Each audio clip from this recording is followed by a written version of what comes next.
Hello, and welcome back to the Neocrown series weekly recap. I'm your host, Gyrum. And this week, the week 6 recap is going to be a doozy. This is where the race for playoffs gets tight. There's a lot of possible outcomes, a lot of people still in it, but the lanes are narrow.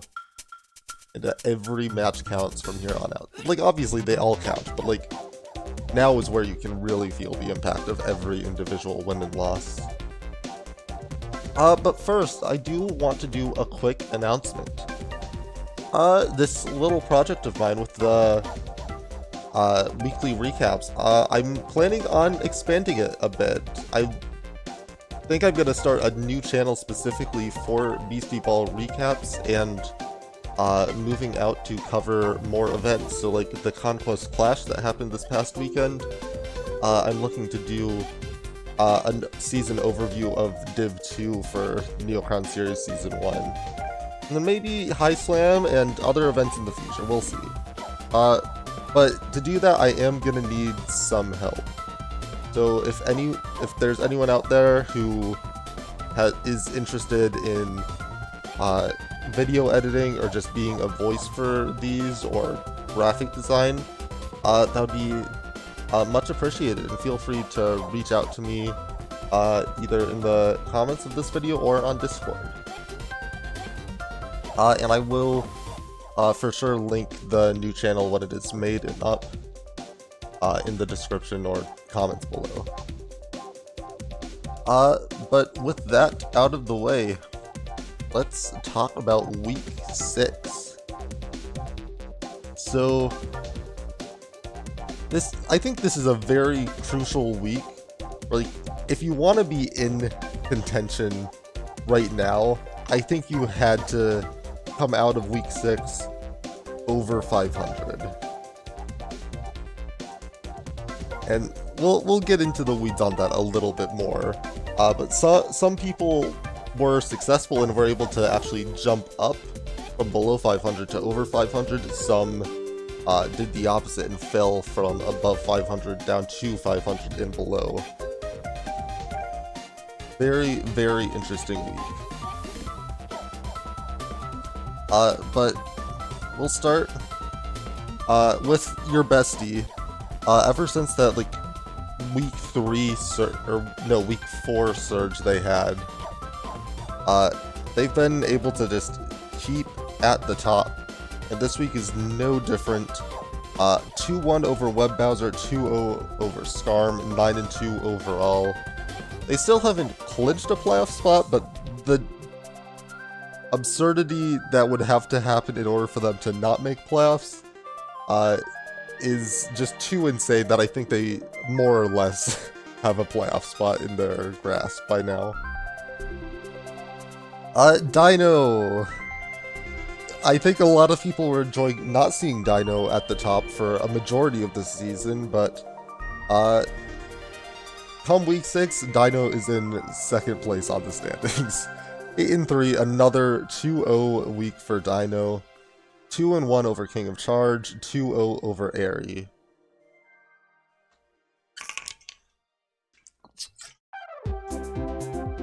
Sorry, I need to get a drink of water.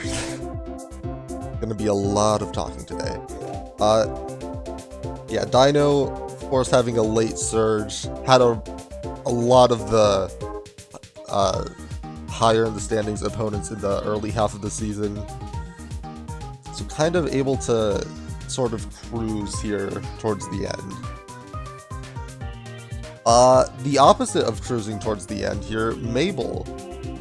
Mabel was the one mainstay at the top of the leaderboard up until this point in the season. Having a rough 0-2 week, not even taking a single game in either of their sets. 0-2 to Marburst, 0-2 to Cavalo. So Mabel felt like they had a very comfortable position in the playoffs before this week and like throughout most of the season, but all of a sudden looking way more tenuous. Only a game lead over the rest of everyone else in there. And then rounding out our current playoff positions is Airy at 6-4 overall. They've had one match delayed until week 8. So we'll get to that a little later, but it's worth mentioning here, 2 matches were delayed to be played in week 8, so there's a few players who aren't like caught up to speed with everyone else in standings right now.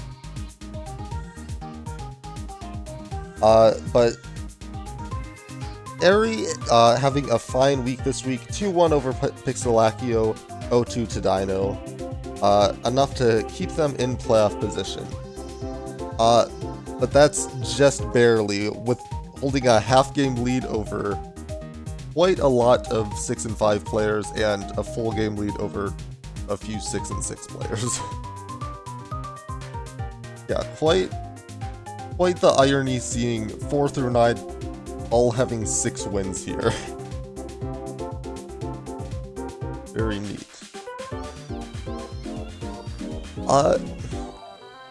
Just outside of playoff range, this is the most interesting part of the standings to here. Marburst has been biding their time at 500 ever since week 2. They've been 2-2, 3-3, 4-4, 5-5. But this week, they picked a good week to finally break out. Only had a single game due to buys, but they were able to win that game, or win that set, 2-0 over Mabel. They go up to 6-5, get a crucial tiebreaker over Mabel, and bring them within a game. And just put themselves in a really good position overall. Score also choosing this week to make their to sort of strike. Score's had a bit of an up and down season. They've been in playoff position in the past. They've also, but heading into this week, they were below 500 at 4-5. But this week, having an impressive 2-1 over Cavalo, 2-0 over Webbowser. 2 players that were in pretty good position heading into this to be where Score is right now, but giving them both losses and very likely eliminating their chances at playoffs. They're still technically in it, but the odds of a 6-6 player to make playoffs are not great. But I keep getting ahead of myself. We'll get more into the weeds of playoff qualification later. Lastly, at those 6-5 players is Ket, who, yeah, Marburst, Score, both kind of surging into these 6-5 positions. Ket, not so much. 1-2 versus Igor, 2-0 versus Termax.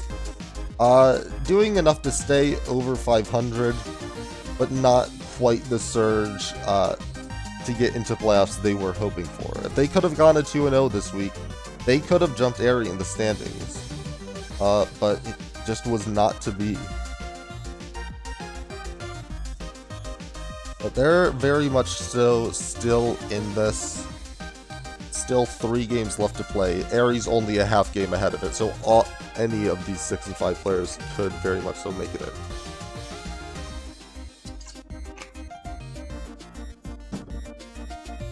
Cavalo, 500 coming into this week, needed a strong week to really put themselves in contention, but unfortunately that 1-2 loss to Score did them in a bit. But a 2-0 to Mabel is keeping their hopes alive.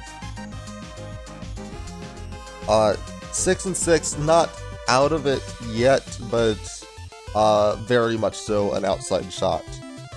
And Webbowser really having a rough week this week. They were in good position at 6-4 to be in playoff contention, but a 1-2 to your bestie and an 0-2 to score drops them down to 6-6, and also with technically still in it, but very unlikely shot at playoffs.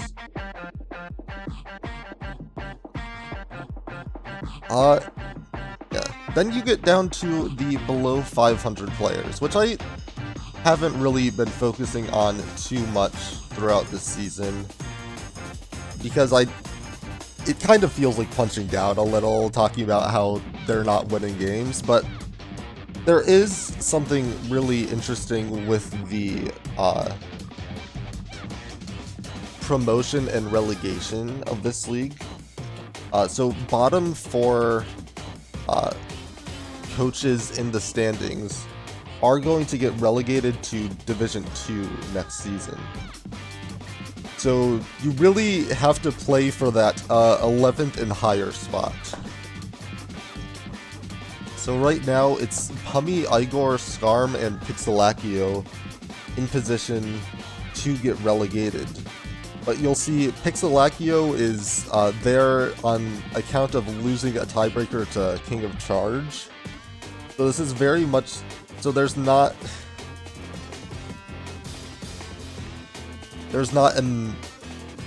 a lot of margin of victory between the bottom 4 and those just ahead of it. So any of these 4 at the bottom definitely have an opportunity to dig themselves out of that hole.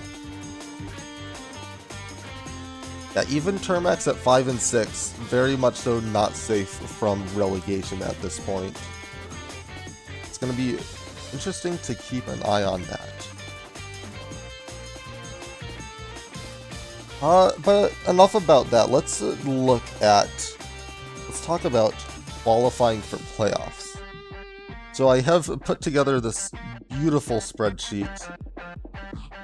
We have coaches on the left, then their remaining opponents. So the players they have to play, current record, best possible record, worst possible record. So just if they win all their games, they lose all their games, where are they going to be at?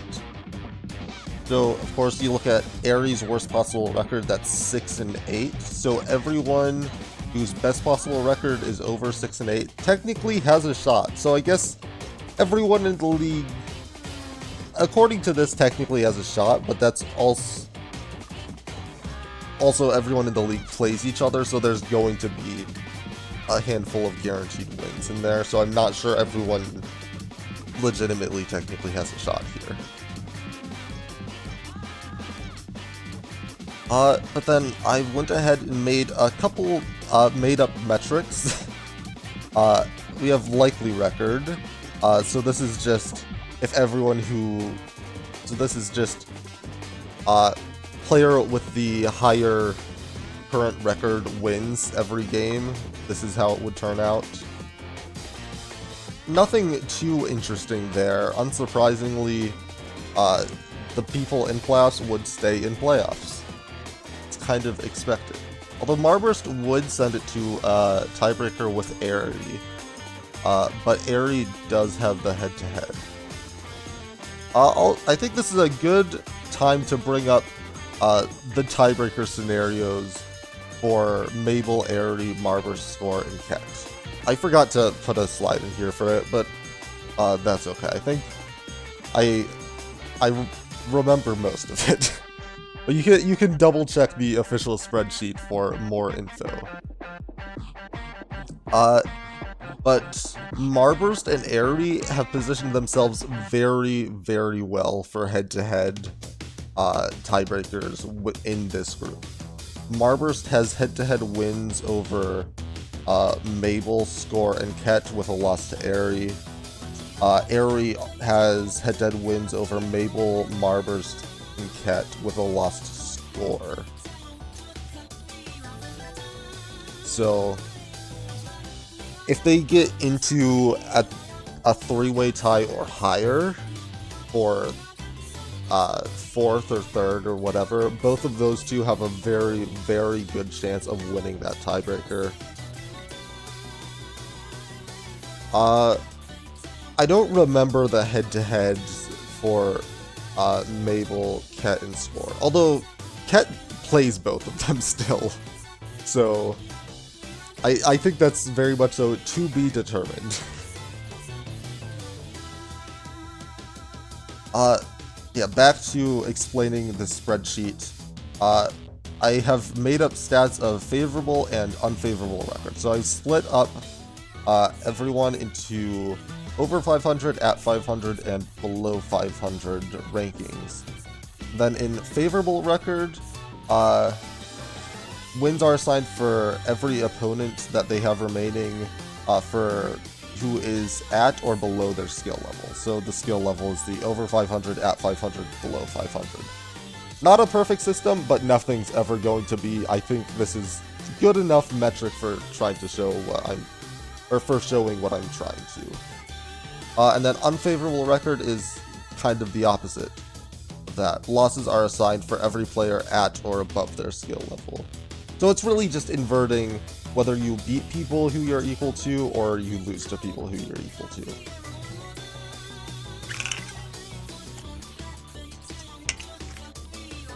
So when you look at that, I mean, the top half of favorable record is more or less just going to be the best possible record. Bottom half of unfavorable record, more or less just going to be worst possible record. But when you look at the top of unfavorable record and the bottom of favorable record, that's going to give you a really good example of kind of their strength of schedule for the remaining opponents. So you look over here at unfavorable record, most of it is more or less expected, 3-0, 2-1, but then you get down to Ket here, who the unfavorable record has going 0-3. That's because their 3 opponents remaining are your bestie, Mabel, and Score. Your bestie is the current highest record in the league. Mabel has been in playoffs for pretty much the entire season, and Score just broke up over 500, fighting for their playoff life right now at 65. So Ket easily has the hardest remaining schedule of any player in the league. So it's gonna be a battle for them to get into playoffs. It's doable, but it's gonna be rough.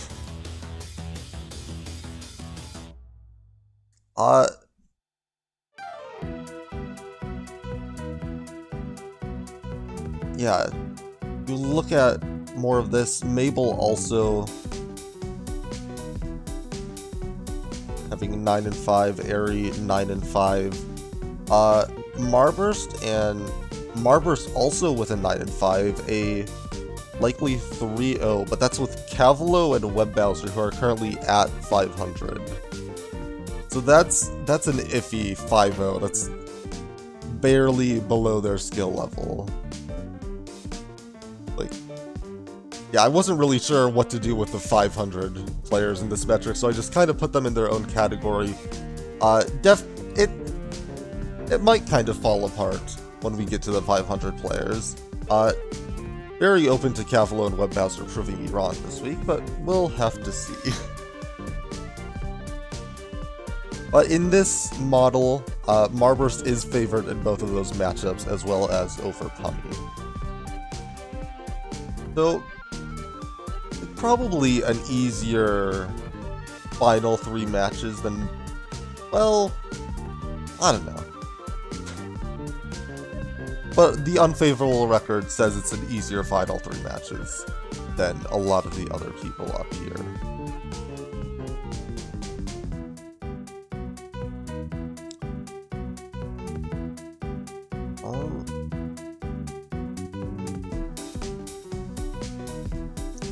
Is there anything else I wanted to touch on with this?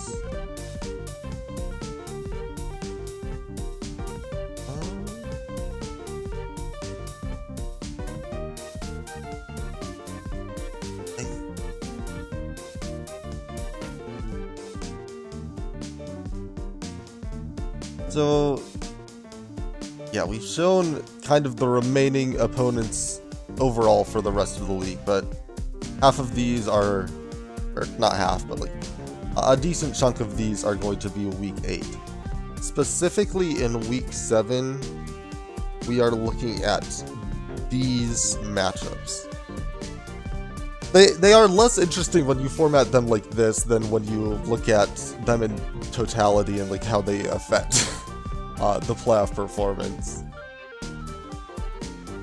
But in round 13, of course, we just mentioned Ket has kind of an insane remaining schedule. Round 13, they play your bestie. A loss there probably gonna spell the end of Ket's season, maybe. 8 and 6 might be enough to get into playoffs. But the odds of Harry winning 3 games, the odds of Mabel could lose 2 against Ket and Webbowser. And I mean, Termax, Igor, Skarm have all beaten good players this season, so Harry could definitely drop 1 there. Yeah, no, 8 and 6 might be enough to get in. But it's going to be tiebreaker hell at 8 and 6. You're really gonna have to count on your tiebreaker chops if you want to get in with an 8 and 6 record.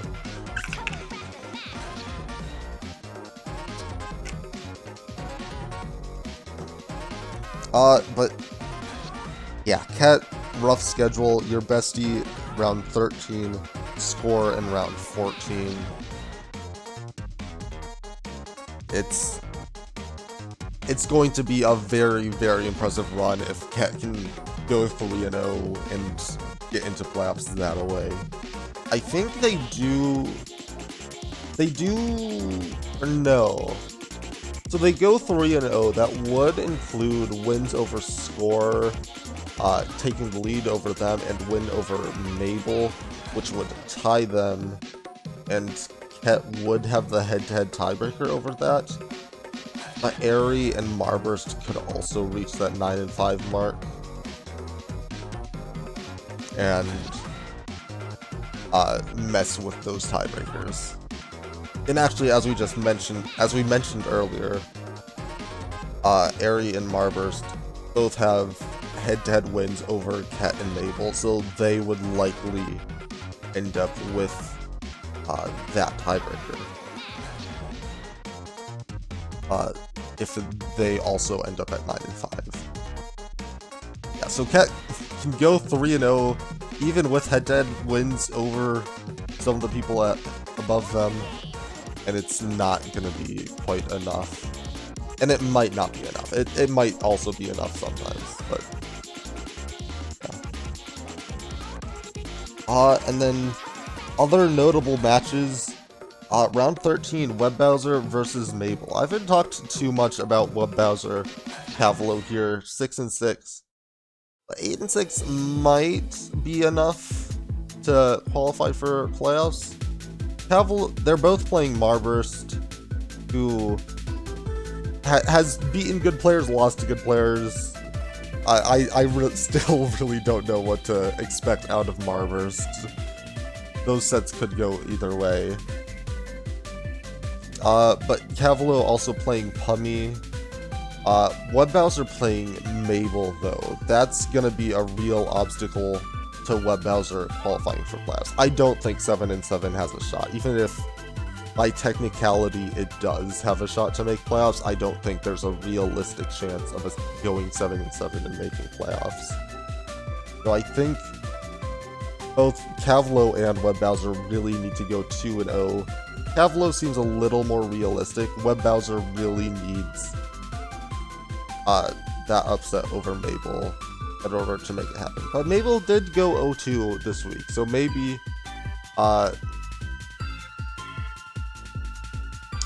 maybe they're kind of falling off a bit, and this is the time to strike for players like Webbowser. Maybe, who knows? In round 14, we have that aforementioned Marburst versus Cavalo matchup. Marburst needs, or both of these players need every win they can get to put themselves in playoff position. Loss here for Cavalo would be the end of their season. For Marburst is recoverable, but like when you're in a position where you're not currently in the playoffs, you really don't want to take a loss, even if technically there's a chance you can afford it. Because if Marburst only goes 2-1, maybe Ket goes 3-0 and jumps them. You know? You can never... It's very difficult to afford or to sustain a loss when you're not even in playoff position. Yeah, the rest of these matches in round 7 or week 7, kind of top of the leaderboard versus bottom of the leaderboard. Not a ton too interesting to talk about here. So I think that'll about wrap it up for week 7 of the EO Crown series. Hope you enjoyed. I'll make sure to link to the new channel for these, and feel free to reach out if you're interested in helping. All that being said, have a great week. And to our competitors, good luck qualifying for playoffs.